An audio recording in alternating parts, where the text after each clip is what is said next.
საქართველოში ავსტრიის რესპუბლიკის სოფლის მეურნეობის მეტყევეობის რეგიონული და წყლის მართვის ფედერალური სამინისტროს დელეგაცია იმყოფება.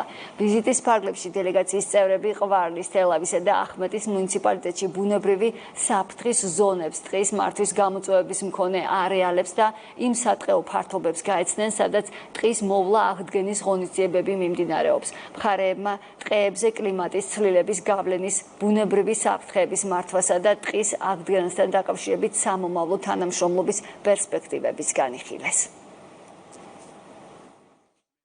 ავსტრიელ კოლეგებს უმასპინძლეთ კახეთის რეგიონში, მათ მოინახულეს ჩვენი ბუნებრივი ტყეები, გაეცნენ ტყის აღდგენის ღონისძიებებს, მათ შორის ბუნებრივი განახლების ხელშეწყობის ღონისძიებებს, კლიმატის ცვლილება გახლავთ გლობალური საფრთხე და გლობალურ გამოწვევების წინაშე გვაყენებს ტყეების ზემოქმედების, უარყოფითი ზემოქმედების თვალსაზრისით და ამ მხრივ გამოცდილების გაზიარება, პრაქტიკების გაცნობა არის ძალიან მნიშვნელოვანი ტყის მდგრადი მართვისთვის.